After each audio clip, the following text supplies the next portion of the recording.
One of the things that we've always tried to do with the Dead Zone is to make every episode like its own little movie. Switch was one of those things that specifically wanted to look like a 1940s Bogart Bacall movie. Scott Lewis, one of our writers, had talked about doing an episode where Johnny was on a train. He talked also about a movie called Narrow Margin. It was about spies and espionage on a train. It came at a time in the season when Johnny was sort of ready to figure out where his commitment to Sarah was. And then we thought the idea is putting a femme fatale on a train, you know, like a Hitchcock type train, and have it just keep, the story keep switching and switching. That's one of the fantastic things about the Dead Zone, is that it can take you anywhere. Every type of episode has its own challenges. The first writing, it was taking place during the day, and there was no way that we were going to use a real train and travel across the country, so it had to be static. And if you're seeing outside all the time, then that it becomes huge setups to recreate the sceneries going by, either by green screen, blue screen, or whatever. Call to the writers and we get feedback, and yes, we can do it at night. Trains are not the most friendly thing to shoot. You get your camera in there and nobody can get by again. And how am I going to do this in our time and our money without under-delivering creatively?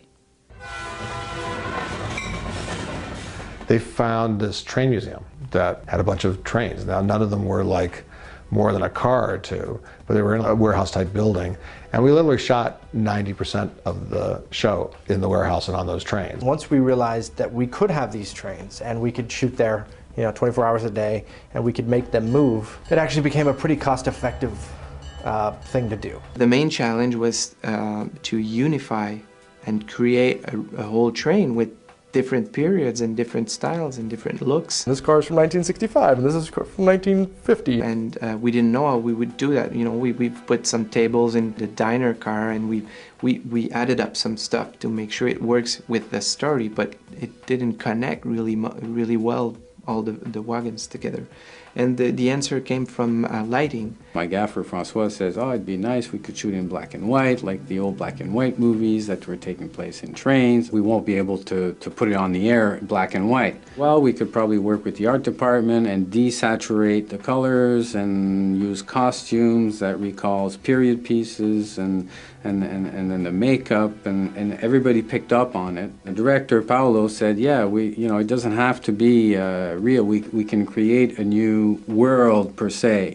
He's out traveling and we can create whatever we want. It was like more monochromatic look that they looked for, so it helped us a lot to unify all these wagons and create a whole train in the story. For one specific wagon, we had 40 individual LED lights on a chaser. On a chaser means that one light goes, when it goes off, another one goes on. Say I'm the passenger and the train is going that way, then obviously the lights would be moving this way. They're going on, off, on, off, on, off. You wouldn't see the light outside, but you'd see the effect.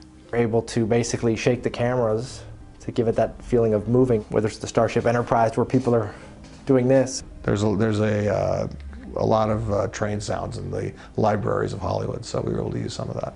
Oh, great. You see things off objects, too. Neat, huh? Oh, great. You see things off objects, too. Neat, huh? They color time it to make sure that, like certain of the reds came out, and, that the reds and the browns, which are very kind of dining club, 40s Art Deco style colors. We want to make sure that all kind of came out. So it's all these little tricks. The depots are all the same depots. The train can move like 10 feet, and then if you go any farther, you ran into the crew. It was funny because in one axis on the same set we were like in Belmont station, and the other axis we were somewhere else, like 200 kilometers further away, and it worked well. We were able to do the whole story there at this museum, actually.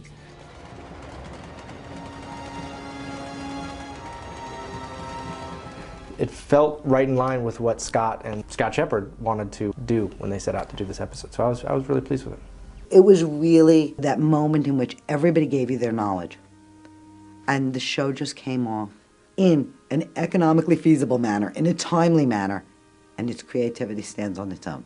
Serge Benoit, who was the production designer who did the first 4 or 5 shows, and tragically he died of a heart attack right before when we were starting to prep this show. This crew is part of their family, And when he sort of died unexpectedly, this was sort of like the tribute. I think we actually dedicated the episode to Serge, because it was the last one he did. And I think they really kind of were pushing even harder in tribute to Serge. So it was really, it all just came together on that show, and we're very proud of that one.